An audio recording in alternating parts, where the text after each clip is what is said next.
teman-teman, ada apa lagi? Coba kita lihat. Nah, Pak Misbah.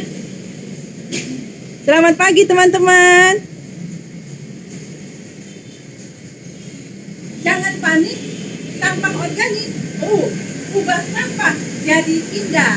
Pak Misbah, lagi di mana kita? Kebetulan kita berada di saung rumah edukasi TKS 3 Ketapang yang diprakarsai oleh Satuan Pasangan Lingkungan Hidup Kecamatan Gambir. Kalau gitu berarti saya bisa belajar dong di sini. Siap. Saya mau belajar. Kenapa sih sampah organik harus dipilah lalu diolah dan supaya katanya jadi indah? Katanya gimana Pak? Kita panik nih. Oke. Ya, ini ada komposter ya. Komposter yang hari ini kita mau bicara. Itu apa sih kehebatannya Pak? Sampai semuanya pada mau buat nih sekarang. Oke, sahabat lingkungan dimanapun berada, melalui live IG ini saya akan mencoba berbagi pengalaman, berbagi ilmu tentang pengelolaan sampah organik.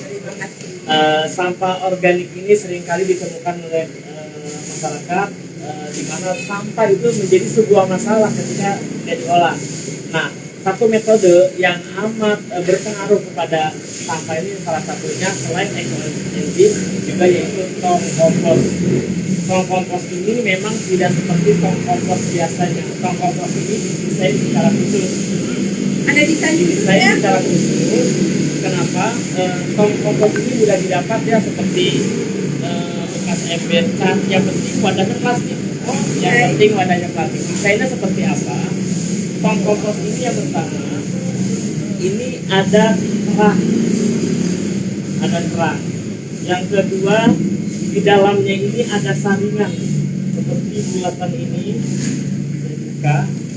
Nah, ini ada di dalamnya. Jadi perlu buat disaring ya. Ya. Nanti baru ada kerannya, lalu keluar air lindinya gitu Pak. Oke. Nah, Tujuan dari desain ini, ketika ini dimasukkan ke dalam, kita masukkan sampah misalnya. Biasanya sampah itu sampah organik yang kita temukan di dapur, Bu. sampah organik ya. Bukan sampah kertas, Ya, juga sampah organik, sampah organik berupa, dan perlu diketahui juga bahwa sampah organik biasanya sampah yang diproduksi oleh alam. Apa Pak? Contohnya sampah-sampah yang diproduksi oleh alam, kulit pisang, itu alam yang produksi, kulit jeruk, sama makanan. Nah, sampah-sampah itu kita bisa kurangi melalui komposter atau pengomposan dengan desain tongnya seperti ini. Berarti bisa masakan rumah kita, nasi basi, bisa segala macam bisa. Oh, dari bisa. masakan di rumah. Bisa. Ya.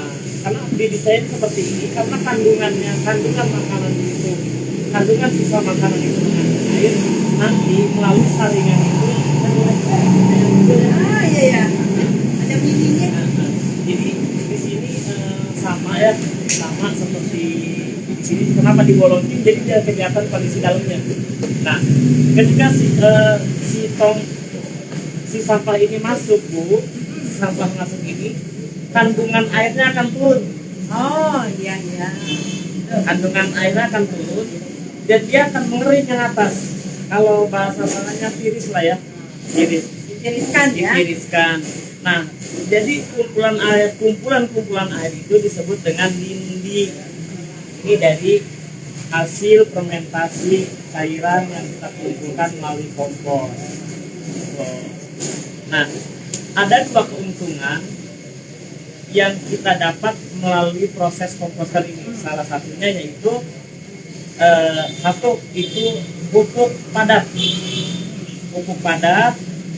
Yang kedua pupuk cair, ideal ini. Jadi buahnya. Ini adalah sisa makanan, sisa sayuran yang sudah habis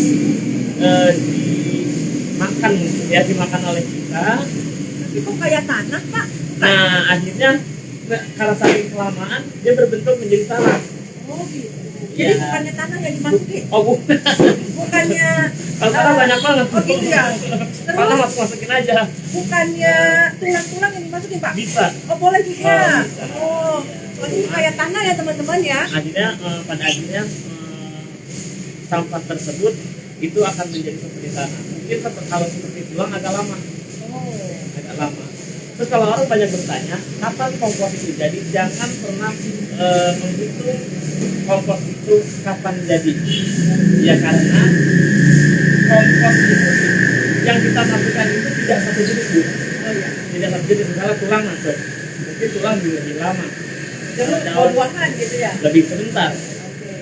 Daun cacing lebih sebentar. Jadi ibu ntar masukin lagi tulang ikan, dia lebih lama. Jadi jangan pernah kapan kompos itu jadi dan digunakan, kecuali sayuran atau sisa sampah organik tersebut satu jenis saja baru kita bisa hitung. Jadi itu terus manfaatnya ini bisa dijadikan untuk tanaman, dan ini juga sebagai penyumbur tanaman juga, karena kita berpikir ketika alam itu, ketika pohon itu rindang luasnya, ketika pohon itu rindang, kita kan tidak pernah mau menyiram. Nah, daun-daun yang gugur di sampingnya itulah yang akan menjadi atau makanan buat pohon. Kenapa tidak kita tidak gunakan? Kenapa tidak kita buat kompos untuk alam kita? Jadi ngerti nih ya, saya pikir tanah yang masuk ke sini, ternyata bukan ya, ternyata jadinya mirip tanah. Kalau ada teman-teman tanya, kalau daun-daunan dari pohon yang jatuh itu boleh kita sapu-sapu masukin, boleh Pak? Boleh. Untuk mempercepat proses pengomposan itu kita boleh menggunakan EM. Ini membantu percepatan saja. Oh, jadi ada kayak bahan pengurainya gitu, starternya ya. Tapi kalau pakai EKNG juga bisa ya Pak ya? Oh bisa, karena sangat jernih. Ya kan? Sebagai penggantinya pakai EKNG. Karena teman-teman yang udah punya EKNG nggak usah repot-repot beli M4 dan lain-lain ya Pak. Nggak usah. Jadi dibalikin lagi aja. Justru dengan EKNG itu akan lebih cepat lagi penguraiannya. Kenapa? Karena di dalam EKNG itu kan sudah ada gula merah. Gula merah itu kan terbuat dari air kelapa. Keren. EKNG mantap, betul nggak? Ya. Jadi, saya mau mengingatkan kepada masyarakat, baik yang lain maupun yang nanti, ketika menemukan satu masalah, kompos berbau. Oh iya, betul Pak. Nah, jadi kalau belatung dan bau itu saat proses nih. Saat proses, jadi jangan pernah ditakutin. Jangan pernah ditakutin, itu sedang proses. Kalau untuk menghindari bau, ketika ibu ngesiangin sayuran atau ibu sisa makanan, tapi jangan sisa makanan lah ya. Nggak ada, buat di kami ini nggak ada sisa makanan, tidak perlu dibahas. Makan itu harus habis kan. Sisa sayuran yang habis disiangin itu jangan langsung masuk, karena masih mengandung getah dan rasanya masih lumayan. Itu yang akan mengundang bau dan binatang-binatang lain. Jadi taruh dulu ketika kita, yang misalnya atasnya kita masak, bonggolnya ya ikut kita irisin juga, tapi jangan langsung dimasukin, biar aja dulu hingga melayu baru masukin ke sini. Sambil semprot EKNG dulu boleh ya Pak, baru masukin. Ya, besoknya kita masukin lagi semprot lagi EKNG. Kita masukin semprot lagi EKNG. EKNG itu jadi yang nanti justru akan menentukan kempesnya lah ya, karena kandungan itu jelas gula merah. Mungkin kalau untuk orang rumah anggota keluarga ini bisa 2-3 bulan juga teman-teman, jadi kayak stok sampah di rumah yang kita buang tapi khusus sampah organik ya, yang udah jelek-jelek itu loh. Dan ternyata nggak penuh-penuh ya, bisa kempes loh kata Pak Misbah, ini 20 liter ya Pak ya, kurang lebih 20 literan ini bisa 2 bulanan loh katanya. Ya kita lihat kalau ternyata satu keluarga ada 4 orang ya, kalau rame-rame ya bikin yang lebih besar lagi ya, yang lebih tinggi lagi. Nah, dengan catatan Bu, dengan catatan kalau kita mau lebih kempes lagi, setiap buang seperti EKNG sebagai starternya. Setiap naruh apapun kasih. Nah ini ya teman-teman ya, pastikan sesuai dengan yang dianjurkan ya. Kalau ikutin ini aman ya, dan nggak usah takut kalau sampai ada belatung atau cacing saat proses itu masih wajar ya Pak. Karena proses. Oh. Nah, terus di sini kenapa didesainnya tidak ada lubang hawa? Karena kan ini untuk skala rumah tangga yang setiap hari dibuka. Oh iya, ada tutupnya Pak. Oke, jadi buka tutup teman-teman ya kan, kita mau taruh sampahnya ya. Iya. Sesuai aja lah, anggap tempat sampah kita di luar. Kalau untuk desain seperti ini yang ada lubang hawanya, ini misalnya warteg, rumah makan biasanya langsung penuh, tutup, kan nggak bakal diisi lagi. Oh, karena Iya, udah penuh. udah penuh, makanya dia memang banyak sekali masukin. dibutuhkanlah lubang hawa. Kalau untuk ini kan kita setiap hari buka, jadi nggak perlu lubang lagi. Ya, mantap sekali teman-teman. Udah cukup ngerti belum? Oh, kalau belum ngerti nanti datang aja ke sini TPS 3R Ketapang. Ketapang, Jakarta Pusat, dan saya yakin semua wilayah DKI juga ada tempat edukasi seperti ini.